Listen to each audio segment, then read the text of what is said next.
Mas, ó, essa notícia aqui caiu hoje, assim, meio que como uma bomba. Foi publicada por esse site aí, o Poder 360. Filho de Lula recebeu mesada do careca do INSS, diz testemunha. Que testemunha é essa? É um cara chamado Edson Claro. Esse cara, o Edson Claro, trabalhou perto do careca do INSS. Só que eles brigaram. E aí o cara agora deu um depoimento para a Polícia Federal, o Edson Claro, e falou essa história do Lulinha lá. De fato, ele disse isso no depoimento. Ele apresentou alguma prova, alguma evidência, alguma maneira de descobrir se isso é verdade? Não. Ele simplesmente falou isso, né? E aí eu fico lembrando de todas as histórias que já inventaram do Lulinha, se essa não é mais uma. Essa história, esse trecho do depoimento vazou e foi parar na CPI. A CPI do INSS, a CPMI do INSS. E aí, de lá vazou para a imprensa. Então saiu essa história, de que, inclusive, de que o Lulinha tem amizade com uma mulher que já foi prospectada para fazer um negócio com o careca do INSS e não fez negócio com ele. Foi chamada para fazer um negócio, foi lá, conversou, não gostou, não fez negócio. Tá? Essa é a história da amiga do Lulinha com esse cara. Ela tem uma empresa, foi chamada para prestar um serviço, foi lá, viu, não deu certo o negócio, não fechamos, não tem acordo, não se conhece, não são amigos, nada disso. Né? Então essa história caiu na CPI do INSS, e o pessoal queria convocar o Lulinha para prestar depoimento. Essa história foi dita para a Polícia Federal. A Polícia Federal não chamou o Lulinha para prestar depoimento porque não tem nenhum elemento de que isso seja verdade. Nada. Nenhuma provinha, nenhum indício. Uma conversa de WhatsApp, um depósito bancário, uma mala de dinheiro vivo, nada. Não tem absolutamente nada, tá? Com relação ao Lulinha. Então a Polícia Federal ouviu esse depoimento e guardou, falou, até então não tem nenhuma coisa, nada que corrobore essas acusações que ele está fazendo. Então a APF pisou no freio e está tocando a investigação em relação aos outros aspectos, não está tocando em relação a isso. Porém, o depoimento existe, e ele bateu lá na CPI, e aí, obviamente, que os bolsonaristas vão querer fazer todo aquele trabalho político em cima dessa história. Poxa vida, olha que nome bom para eles bombarem nas redes sociais. Lulinha. Perfeito, né? E o Lulinha que já foi alvo de tantas coisas. O Metrópolis também publicou essa matéria atribuindo ao site Poder 360. Lulinha tinha mesada de 300 mil do careca do INSS, disse testemunha. Essa testemunha também disse que o Lulinha teria recebido 25 milhões de reais. Não sabe em que moeda, se foi em reais, em criptomoeda, não sabe. Só sabe que foi 25 milhões, e só sabe que ele recebia 300 mil. Não sabe como, não sabe quando, não sabe quem pagava, não sabe como, não sabe nada. Então, assim, parece o depoimento do dono da OAS quando ele incriminou o Lula, né? Falou o que o pessoal queria ouvir, né? E para a oposição fazer um barulho em cima, e é exatamente o que eles estão fazendo. E aí eu lembrei, a Lulinha, por exemplo, montagem atribui falsamente a Lulinha jatinho, iate, até um carro de videogame já falaram que era do Lulinha, né? Lembra da Ferrari de ouro? Então, até alvo de checagem foi, olha lá, o filho de Lula ostentou no Uruguai com uma Ferrari banhada a ouro? O UOL confere, né? E aí o que conclui? Que é fake, estava circulando a imagem e tal, e não tem nada a ver.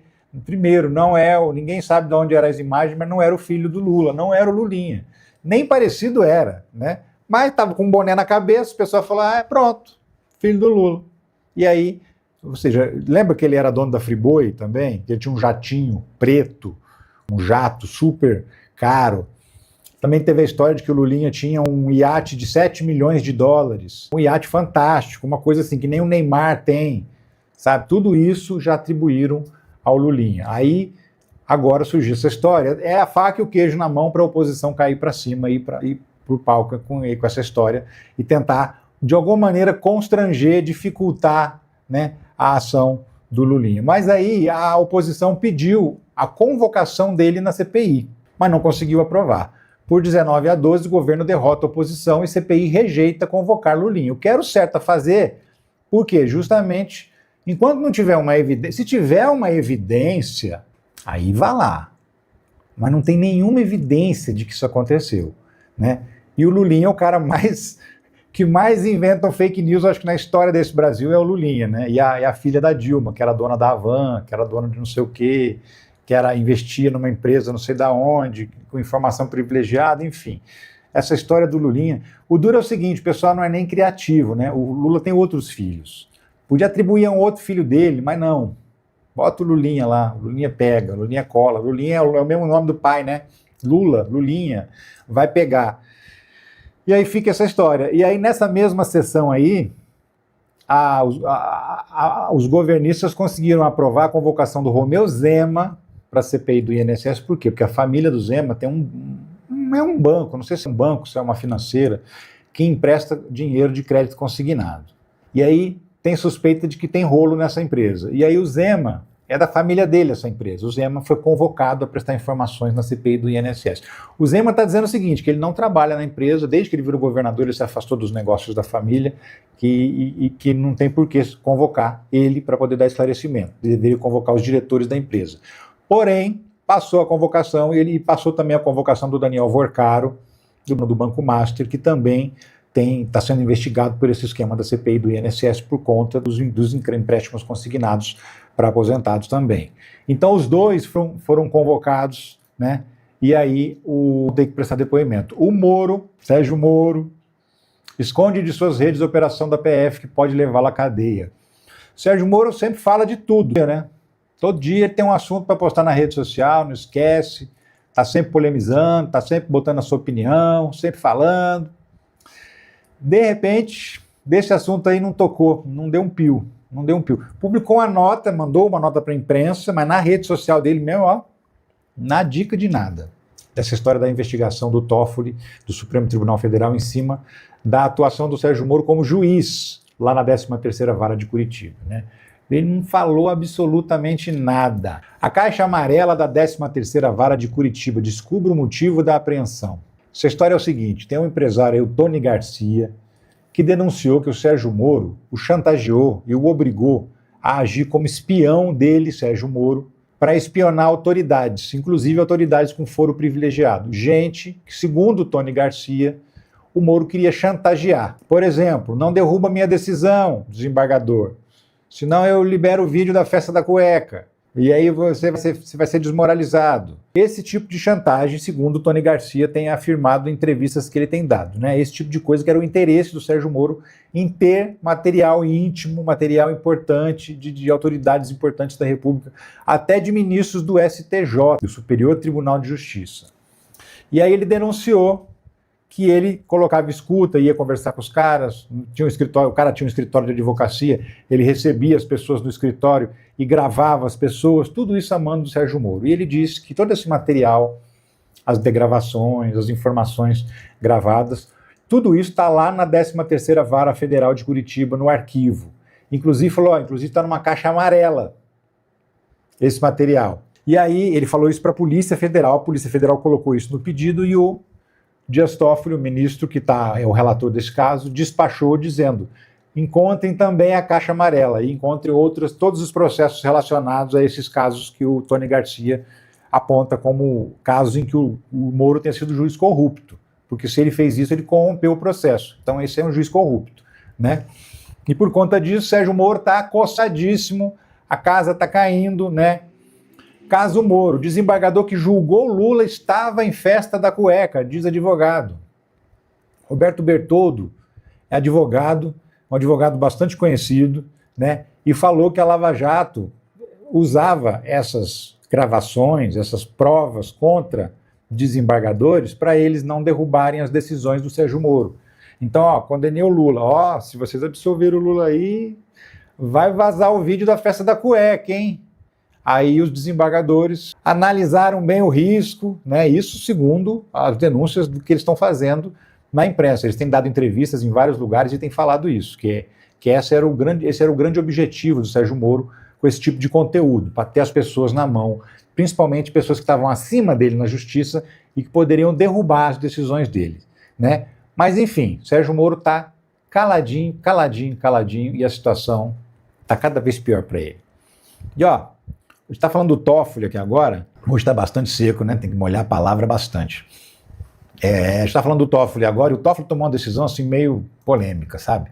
Do Banco Master. O que ele fez? Trouxe o processo para o Supremo Tribunal Federal e decretou um sigilo máximo não pode vazar nenhuma informação do processo. Antes o processo estava na primeira instância da Justiça Federal de Brasília e agora foi puxado para o Supremo Tribunal Federal porque no meio da investigação apareceu um nome de um deputado federal que tem foro no Supremo Tribunal Federal. Nem é uma informação assim muito forte que diga que o cara tem envolvimento, mas apareceu o nome dele numa lista lá.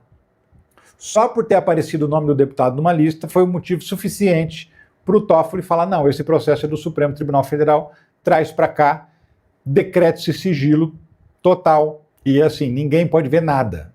Esse processo, que poderia ser uma Lava Jato 2.0, é inclusive o que está falando aqui, ó, advogados veem potencial de Lava Jato 2.0 no caso Master e respiram aliviados com o caso no STF. Então, assim, o Toffoli, ele andou tomando umas decisões, ele ficou meio conhecido por tomar umas decisões assim, que foram boas para alguns banqueiros, foram benéficas. Então os advogados estão achando que vão ter vida mole agora no Supremo Tribunal Federal por conta desse processo estar na mão do Toffoli.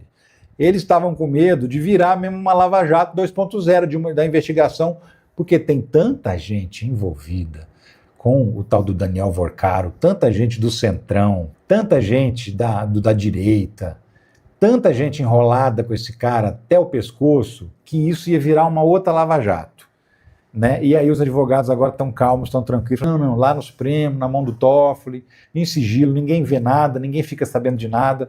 Ou seja, toda aquela transparência que seria o normal, seria o necessário para tocar um projeto desse, né? Porque um processo desse, por conta do volume de dinheiro envolvido, a gente está falando de bilhões de reais em prejuízos, não só aos cofres públicos, mas também a cidadãos brasileiros que tinham dinheiro investido no Banco Master e que não vão receber de volta esse dinheiro porque tomaram calote.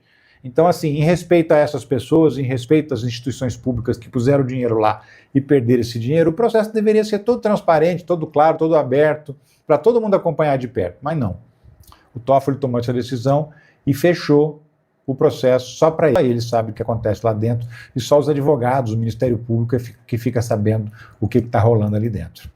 CPI do INSS aprova quebra de sigilo e convocação de Vorcaro, dono do Master. CPI do INSS, eu falei, né, mais cedo, agora há pouco, que aprovou a convocação do Vorcaro, mas também a quebra do sigilo bancário, telefônico, telemático dele, né, ou seja, as conversas que ele tinha no WhatsApp, a quebra de todos os sigilos dele e o sigilo das movimentações financeiras dele. Isso aí pode pegar gente a rodo também, pode pegar gente que recebeu Pix desse Daniel Vorcaro, gente importante na República, e tá todo mundo ali, quem tem medo, né? E tá todo mundo com um na mão, né? Você sabe o que eu tô falando. Porque se o Daniel Vorcaro resolver abrir o bico, minha amiga, ele vai entregar muita gente graúda na República do Brasil. Magadata, Marreco merece o xadrez, superchat aí, obrigado Magadata pela sua mensagem. Merece, né? Por tudo que fez, por todo o mal que causou o Brasil,